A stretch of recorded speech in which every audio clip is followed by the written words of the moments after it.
بسم الله الرحمن الرحيم ياسين والقرآن الحكيم إنك لمن المرسلين على صراط مستقيم تنزيل العزيز الرحيم لتنذر قوما ما أنذر آباؤهم فهم غافلون لقد حق القول على أكثرهم فهم لا يؤمنون إنا جعلنا في أعناقهم أغلالا فهي إلى الأذقان فهم مقمحون وجعلنا من بين أيديهم سدا ومن خلفهم سدا فأغشيناهم فهم لا يبصرون وسواء عليهم أأنذرتهم أم لم تنذرهم لا يؤمنون إنما تنذر من اتبع الذكر وخشي الرحمن بالغيب فبشره بمغفرة وأجر كريم إنا نحن نحيي الموتى ونكتب ما قدموا وآثارهم وكل شيء أحصيناه في إمام مبين واضرب لهم مثلا أصحاب القرية إذ جاءها المرسلون إذ أرسلنا إليهم اثنين فكذبوهما فعززنا بثالث فقالوا إنا إليكم مرسلون قالوا ما أنتم إلا بشر مثلنا وما أنزل الرحمن من شيء إن أنتم إلا تكذبون قالوا ربنا يعلم إنا إليكم لمرسلون وما علينا إلا البلاغ المبين قالوا إنا تطيرنا بكم لئن لم تنتهوا لنرجمنكم وليمسنكم منا عذاب أليم قالوا طائركم معكم أئن ذكرتم بل أنتم قوم مسرفون وجاء من أقصى المدينة رجل يسعى قال يا قوم اتبعوا المرسلين اتبعوا من لا يسألكم أجرا وهم مهتدون وما لي لا أعبد الذي فطرني وإليه ترجعون أأتخذ من دونه آلهة إن يردني الرحمن بضر لا تغني عني شفاعتهم شيئا ولا ينقذون إني إذا لفي ضلال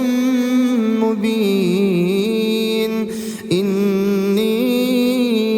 آمنت بربكم فاسمعون قيل ادخل الجنة قال يا ليت قومي يعلمون بما غفر لي ربي وجعلني من المكرمين وما أنزلنا على قومه من بعده من جند من السماء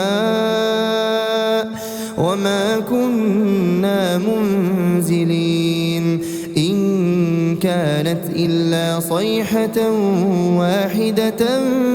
فإذا هم خامدون يا حسرة على العباد ما يأتيهم من رسول إلا كانوا به يستهزئون ألم يروا كم أهلكنا قبلهم من القرون أنهم إليهم لا يرجعون وإن كل لما جميع لدينا محضرون وآية لهم الأرض الميتة أحييناها وأخرجنا منها حبا فمنه يأكلون وجعلنا فيها جنات من نخيل وأعناب وفجرنا فيها من العيون ليأكلوا من ثمره وما عملته أيديهم أفلا يشكرون سبحان الذي خلق الأزواج كلها مما تنبت الأرض ومن أنفسهم ومما لا يعلمون وآية لهم الليل نسلخ منه النهار فإذا هم مظلمون والشمس تجري لمستقر لها ذلك تقدير العزيز العليم والقمر قدرناه منازل حتى عاد كالعرجون القديم لا الشمس ينبغي لها أن تدرك القمر ولا الليل سابق النهار وكل في فلك يسبحون وآية لهم أنا حملنا ذريتهم في الفلك المشحون وخلقنا لهم من مثله ما يركبون وإن نشأ نغرقهم فلا صريخ لهم ولا هم ينقذون إلا رحمة منا ومتاعا إلى حين وإذا قيل لهم اتقوا ما بين أيديكم وما خلفكم لعلكم ترحمون وما تأتيهم من آية من آيات ربهم إلا كانوا عنها معرضين وإذا قيل لهم أنفقوا مما رزقكم الله قال الذين كفروا للذين آمنوا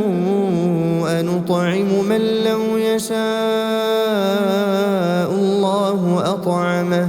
إن أنتم إلا في ضلال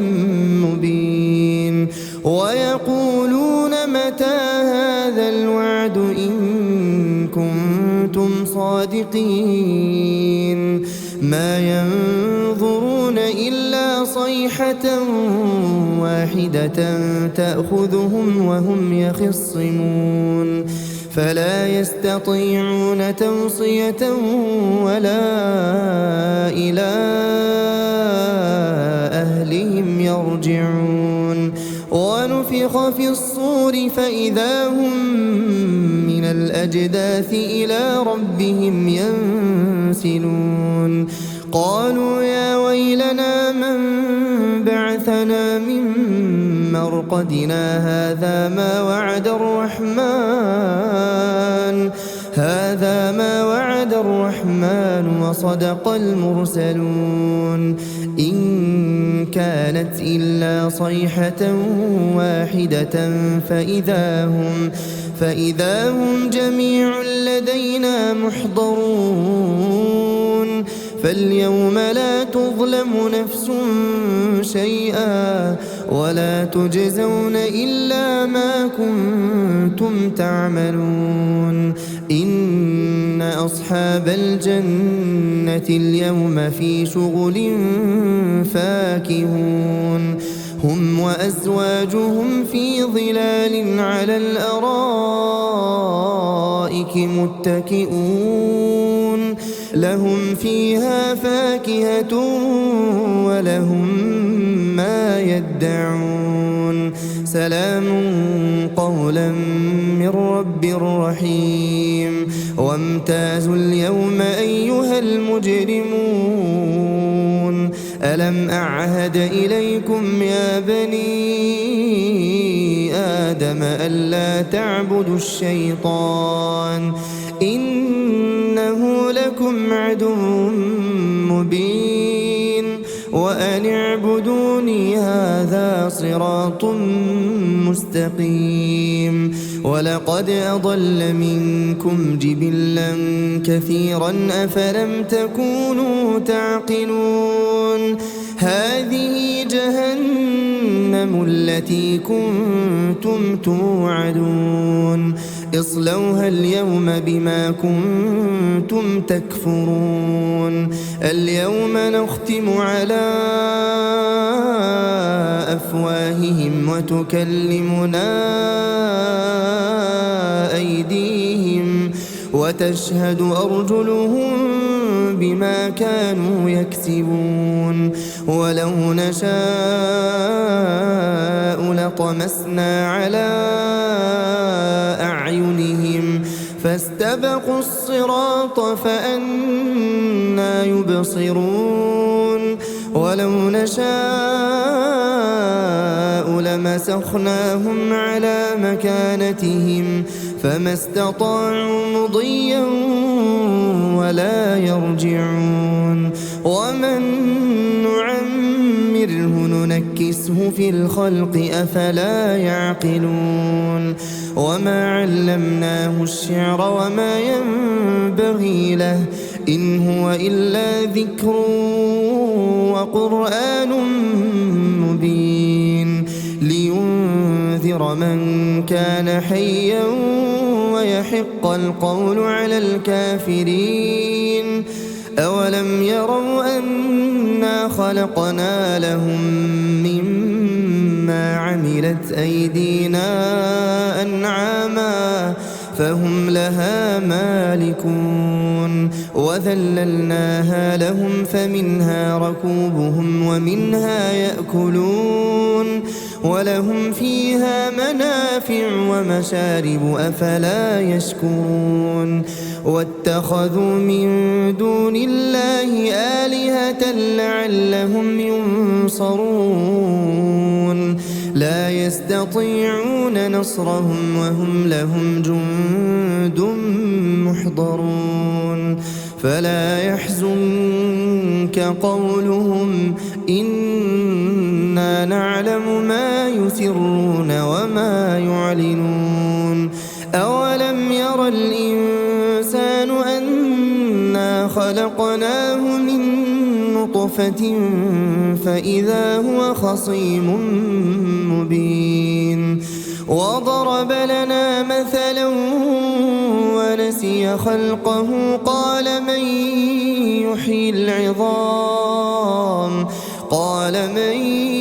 يحيي العظام وهي رميم قل يحييها الذي أنشأها أول مرة وهو بكل خلق عليم الذي جعل لكم من الشجر الأخضر نارا فإذا أنتم منه توقدون أوليس الذي خلق السماوات والأرض بقادر على أن يخلق مثلهم بلى وهو الخلاق العليم إنما أمره إذا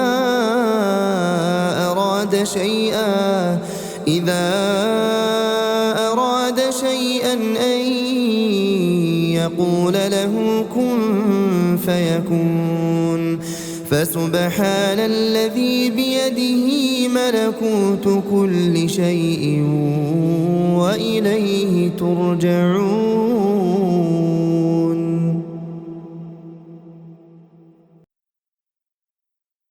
الرحمن علم القرآن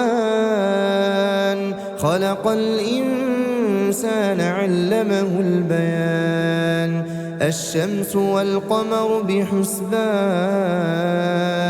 والنجم والشجر يسجدان. والسماء رفعها ووضع الميزان ألا تطغوا في الميزان وأقيموا الوزن بالقسط ولا تخسروا الميزان. والأرض وضعها للأنام فيها فاكهة والنخل ذات الأكمام والحب ذو العصف والريحان. فبأي آلاء ربكما تكذبان؟ خلق الإنسان من صلصال كالفخار وخلق الجان من مارج من نار. فبأي آلاء ربكما تكذبان؟ رب المشرقين ورب المغربين. فبأي آلاء ربكما تكذبان؟ مرج البحرين يلتقيان بينهما برزخ لا يبغيان. فبأي آلاء ربكما تكذبان؟ يخرج منهما اللؤلؤ والمرجان. فبأي آلاء ربكما تكذبان؟ وله الجوار المنشآت في البحر كالأعلام. فبأي آلاء ربكما تكذبان؟ كل من عليها فان ويبقى وجه ربك ذو الجلال والإكرام.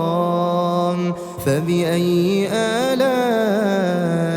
ربكما تكذبان؟ يسأله من في السماوات والأرض كل يوم هو في شأن. فبأي آلاء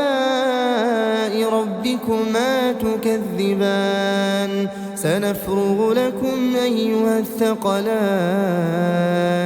فبأي آلاء ربكما تكذبان؟ يا معشر الجن والإنس إن استطعتم أن تنفذوا من أقطار السماوات والأرض فانفذوا لا تنفذون إلا بسلطان. فبأي آلاء ربكما تكذبان؟ يرسل عليكما شواظ من نار ونحاس فلا تنتصران. فبأي آلاء ربكما تكذبان؟ فإذا انشقت السماء فكانت وردة كالدهان. فبأي آلاء ربكما تكذبان؟ فيومئذ لا يسأل عن ذنبه إنس ولا جان. فبأي آلاء ربكما تكذبان؟ يعرف يوفون بسيماهم فيؤخذ بالنواصي والأقدام فبأي آلاء ربكما تكذبان هذه جهنم التي يكذب بها المجرمون يطوفون بينها وبين حميم آن فبأي آلاء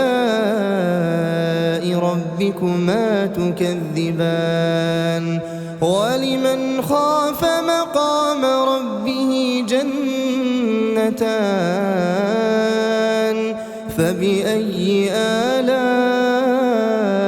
ربكما تكذبان ذواتا أفنان فبأي آلاء ربكما تكذبان فيهما عينان تجريان فبأي آلاء ربكما تكذبان فيهما من كل فاكهة زوجان فبأي آلاء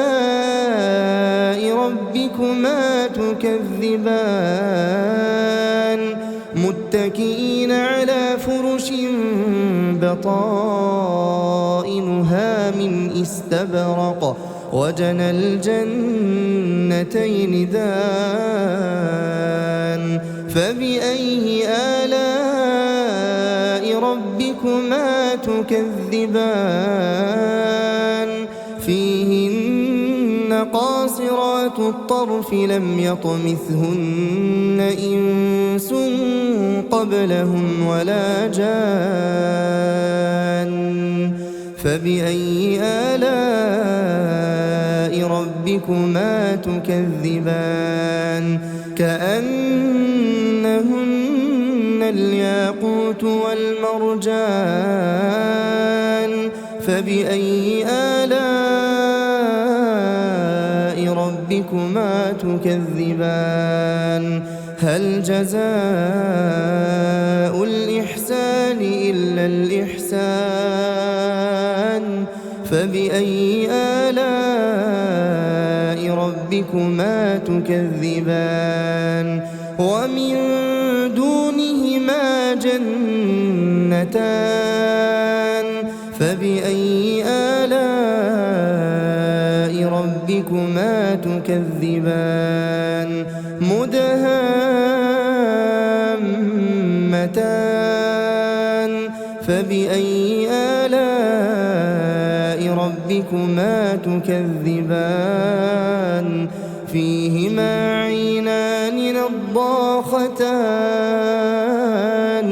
فبأي آلاء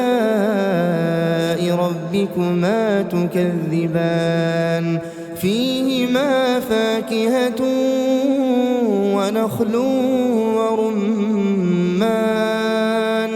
فبأي آلاء ربكما تكذبان فيهن خيرات حسان فبأي آلاء ربكما تكذبان حور مقصورات في الخيام فبأي آلاء ربكما تكذبان لم يطمثهن إنس قبلهم ولا جان فبأي آلاء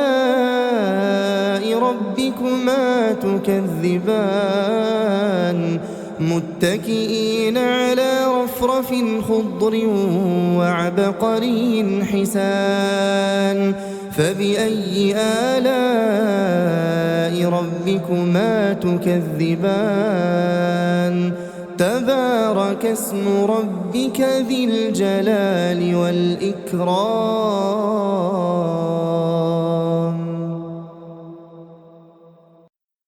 بسم الله الرحمن الرحيم إذا وقعت الواقعة ليس لوقعتها كاذبة خافضة رافعة إذا رجت الأرض رجا وبست الجبال بسا فكانت هباء منبثا وكنتم أزواجا ثلاثة فأصحاب الميمنة ما أصحاب الميمنة وأصحاب المشأمة ما أصحاب المشأمة والسابقون السابقون أولئك المقربون في جنات النعيم ثلة من الأولين وقليل من الآخرين على سرر موضونة متكئين عليها متقابلين يطوف عليهم ولدان مخلدون بأكواب وأباريق وكأس من معين لا يصدعون عنها ولا ينزفون وفاكهة مما يتخيرون ولحم طير مما يشتهون وحور عين كأمثال اللؤلؤ المكنون جزاء بما كانوا يعملون لا يسمعون فيها لغوا ولا تأثيما إلا قيلا سلاما سلاما وأصحاب اليمين ما أصحاب اليمين في سدر مخضود وطلح منضود وظل ممدود وماء مسكوب وفاكهة كثيرة لا مقطوعة ولا ممنوعة وفرش مرفوعة إنا أنشأناهن إنشاء فجعلناهن أبكارا عربا أترابا لأصحاب اليمين ثلة من الأولين وثلة من الآخرين وأصحاب الشمال ما أصحاب الشمال في سموم وحميم وظل من يحموم لا بارد ولا كريم إنهم كانوا قبل ذلك مترفين وكانوا يصرون على الحنث العظيم وكانوا يقولون أئذا متنا وكنا ترابا وعظاما أئنا لمبعوثون أو آباؤنا الأولون قل إن الأولين والآخرين قل إن الأولين والآخرين لمجموعون إلى ميقات يوم معلوم ثم إنكم أيها الضالون المكذبون لآكلون من شجر من زقوم فمالئون منها البطون فشاربون عليه من الحميم فشاربون شرب الهيم هذا نزلهم يوم الدين نحن خلقناكم فلولا تصدقون أفرأيتم ما تمنون أأنتم تخلقونه أم نحن الخالقون نحن قدرنا بينكم الموت وما نحن بمسبوقين على أن نبدل أمثالكم وننشئكم فيما لا تعلمون ولقد علمتم النشأة الأولى فلولا تذكرون أفرأيتم ما تحرثون أأنتم تزرعونه أم نحن الزارعون لو نشاء لجعلناه حطاما فظلتم تفكهون إنا لمغرمون بل نحن محرومون أفرأيتم الماء الذي تشربون أأنتم أنزلتموه من المزن أم نحن المنزلون لو نشاء جعلناه أجاجا فلولا تشكرون أفرأيتم النار التي تورون أأنتم أنشأتم شجرتها أم نحن المنشئون نحن جعلناها تذكرة ومتاعا للمقوين فسبح باسم ربك العظيم فلا أقسم بمواقع النجوم وإنه لقسم لو تعلمون عظيم إنه لقرآن كريم في كتاب مكنون لا يمسه إلا المطهرون تنزيل من رب العالمين أفبهذا الحديث أنتم مدهنون وتجعلون رزقكم أنكم تكذبون فلولا إذا بلغت الحلقوم وأنتم حينئذ تنظرون ونحن أقرب إليه منكم ولكن لا تبصرون فلولا إن كنتم غير مدينين ترجعونها إن كنتم صادقين فأما إن كان من المقربين فروح وريحان وجنة نعيم وأما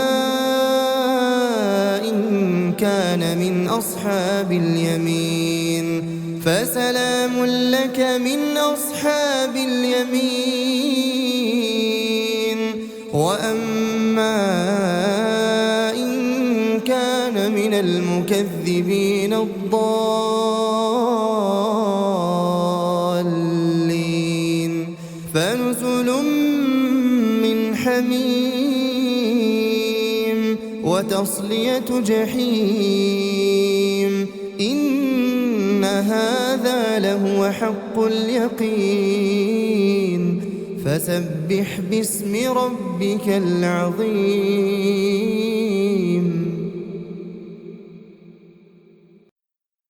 بسم الله الرحمن الرحيم تبارك الذي بيده الملك وهو على كل شيء قدير الذي خلق الموت والحياة ليبلوكم أيكم أحسن عملا وهو العزيز الغفور الذي خلق 7 سماوات طباقا ما ترى في خلق الرحمن من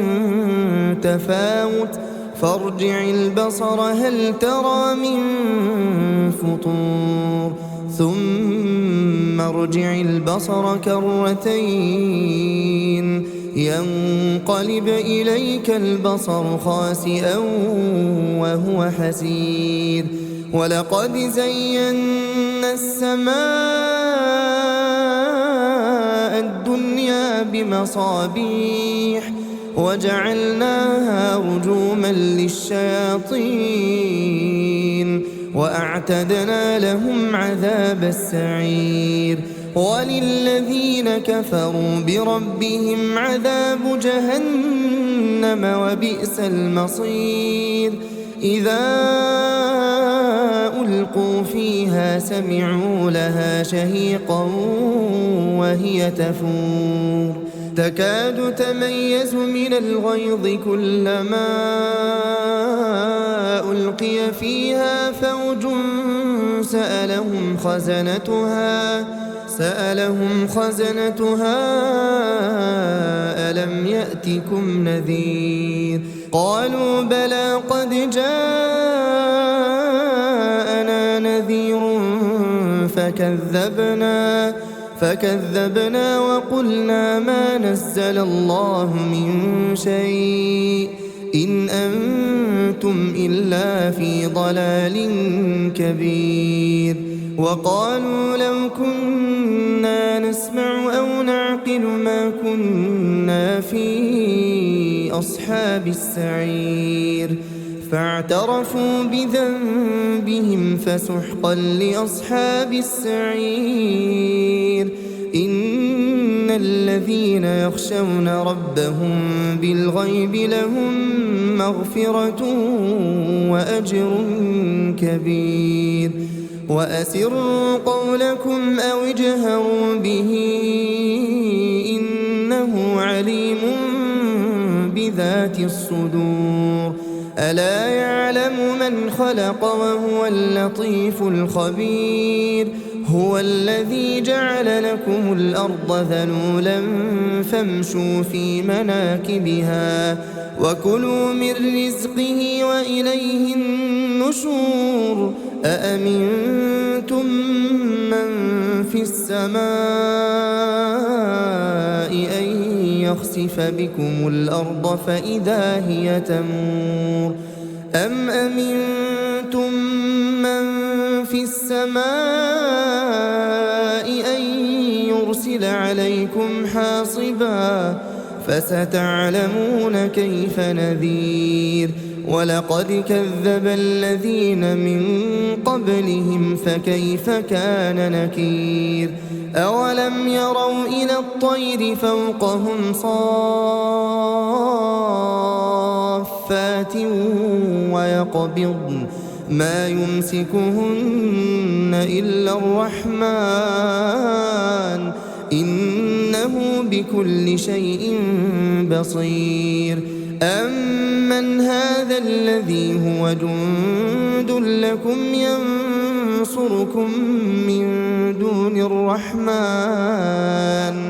إن الكافرون إلا في غرور أمن هذا الذي يرزقكم إن أمسك رزقه بل لجوا في عتو